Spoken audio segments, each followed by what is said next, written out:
So, ikakat ko lang siya ganyan, guys. Dapat ito ang ano niya, guys. Sauce niya ay ano ba yun? Vinegar at saka may sibuyas, bawang. Pero ang sauce ko lang ngayon ay ketchup lang muna. Ayan. Ketchup muna. Tingnan niyo sa loob. Vegetable siya. So, yummy.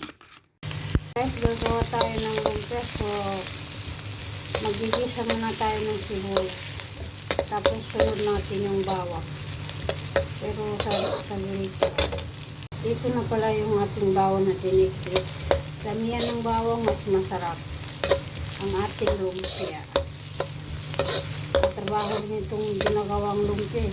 Pagkatapos natin ituin, bawaluitin pa. Matapos, iprito pa. Ay, walang katapusan. Pero okay lang. Importante, nakakain tayo ng gusto natin, diba? Dahil ganito na siya, guys, isunod na natin yung carrots. Marami tayong ilalagay na kulay. Kasi vegetable, pala yung gagawin ko. Lumpia na vegetable.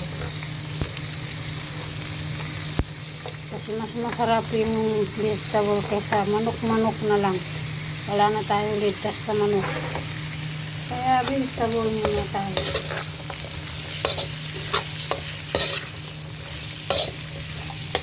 Ayan guys, inimikos lang natin yun.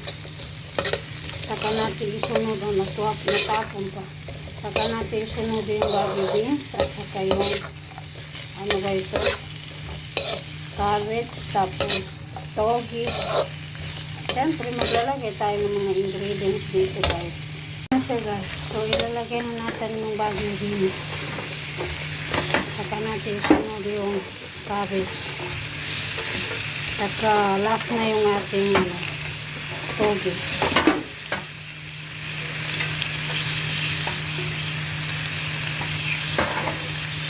Kaya inimikos lang natin yun. Parang marami kong nagawang pero okay lang.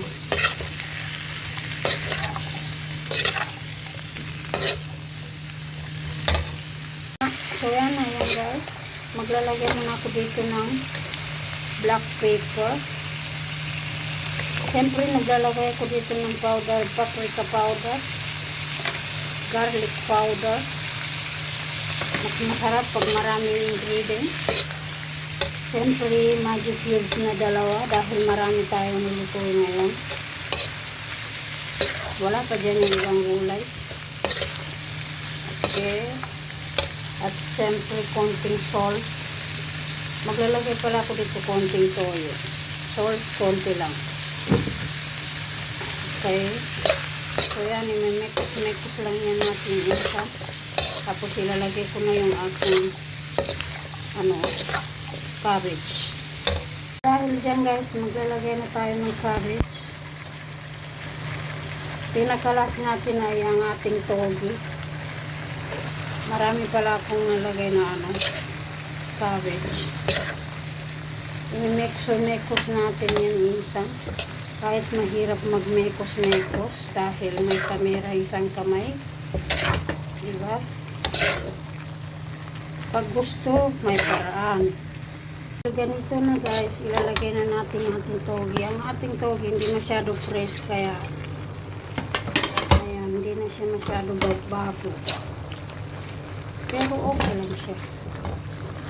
Masarap naman yan, diba? Ay, nag-umusok na naman si Inday. Guys, magra-wrap na tayo ng ating lumpia. Ito yung wrapping natin malaki para maganda. So yan guys, samahan nyo ko mag-wrapping. Or wag na kayo sumama kasi hindi pala ako pwede mag-video nito kasi wala akong kamay na isa. Siyempre magbabalot ako.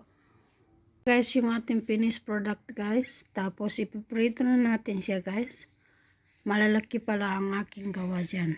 Sinasadya ko na malaki.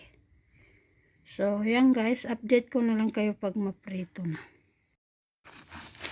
So, ikakat ko lang siya ganyan guys. Dapat ito ang ano niya guys. Sauce niya ay ano ba yun? Vinegar at saka may sibuyas, bawang. Pero ang sauce ko lang ngayon ay ketchup lang muna. Ayan.